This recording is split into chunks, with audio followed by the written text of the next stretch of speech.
Hello everyone, welcome back to Tinateach Python. Today is a new video about a new built-in Python data type that we've yet to see before is dictionaries, okay? We'll be looking at the definition, the properties, how we can access the items, how we can, display the items, and the common methods that we've previously used for other built-in Python data types such as list, tuples, and whatnot. So first off, what is a dictionary? A dictionary is a data type that stores data in key and value pairs. So that is your syntax right there. However, I do want to put a little disclaimer for Python 3.7. Dictionaries are ordered, aka you can refer to its items via index, and whichever goes first gets displayed first, whichever goes second gets displayed second, right? So it's not randomized like sets, but for Python 3.6 and above, they are unordered, meaning they're very similar to sets in terms of displaying, and it's very random. So I have a little bit of a demonstration here. We have a new dictionary. We have new dictionary with the key name and its value being Jenny. The key age and its value being 34. As you can see, you can combine different data types in here. You can join in Boolean, integer, string, float. So it's not only limited to a specific type, but you can put whatever you want in here. Now let's take another look at properties. Items are ordered, as I've said before, changeable, meaning you can add and remove items very easily, and they do not like duplicates, okay?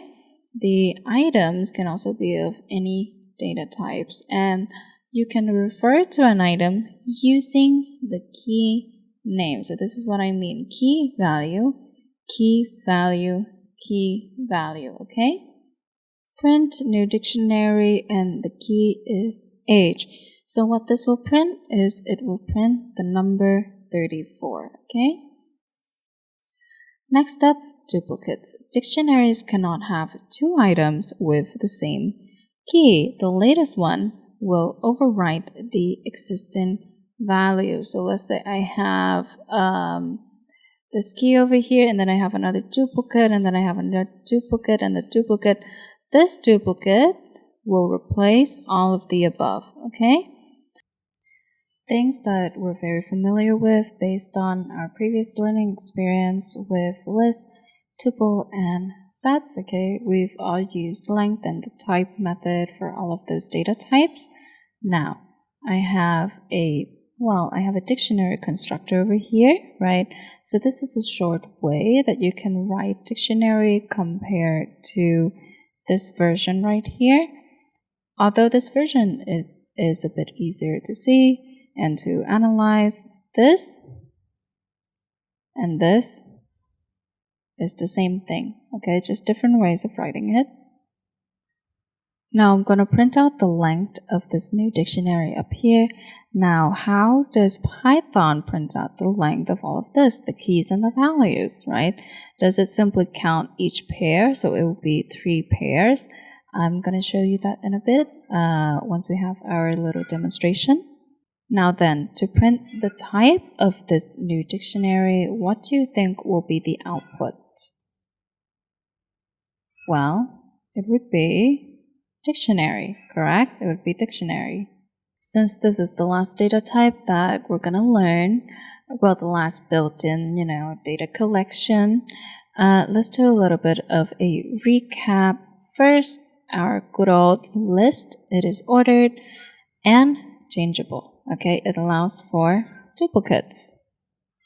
And this is the syntax for list. As for tuple, it is also ordered, but it is unchangeable.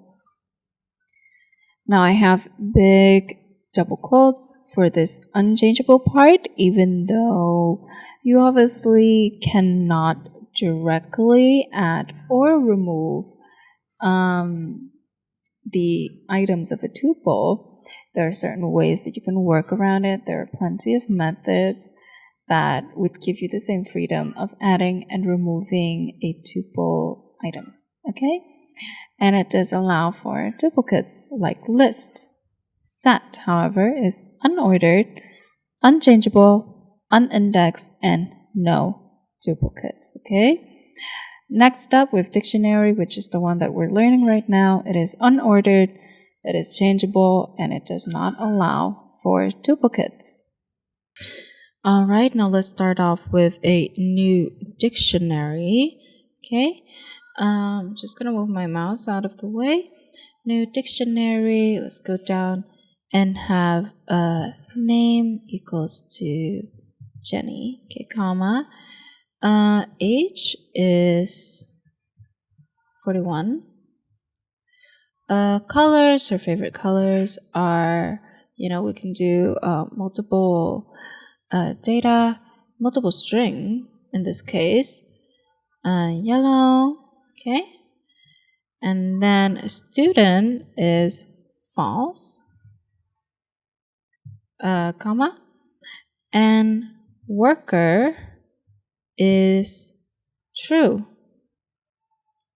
Actually, I forgot the little comma over here. There we go. Now let's move on. Worker true, and then worker equals to false. Okay, since it's the last one, we don't need the comma. Now let's print out our new dictionary. New dictionary, print new dictionary. Let's go for some keys. Age, okay. Print new dictionary. Let's go with colors. And last but not least, let's go with worker. Okay. And then let's print out the type of new dictionary as well as the length. Okay. Oops, almost. Length goes first and then new dictionary. Contrast to save. Let's see how this works out for us. Okay, so this is the whole new dictionary. This is age, this is colors, this is worker. As you can see, false takes precedence over true. The class is dictionary and the length is 5, 1, 2, 3, 4, and 5. Okay? Because this one doesn't count. Since it's a duplicate, the last one overrides this one. I'm just gonna delete this. And let's go down here and create a new dictionary. My dog equals to, let's use a constructor. Name equals to Austin. Age equals to 3. Breed equals to German Shepherd. And print my dog. Print type my dog. And print my dog breed. Okay. Let's go down here, and as you can see, we have the whole dictionary print out over here. The class is dictionary and the breed is German Shepherd. Now this is for today's lesson. Thank you for watching. I hope that you learned something new today. Our next lesson is going to be assessing dictionary items and some few more methods that will come in handy when you decide to work with dictionary, okay? Don't forget to like and subscribe. Learn today, better tomorrow. Goodbye.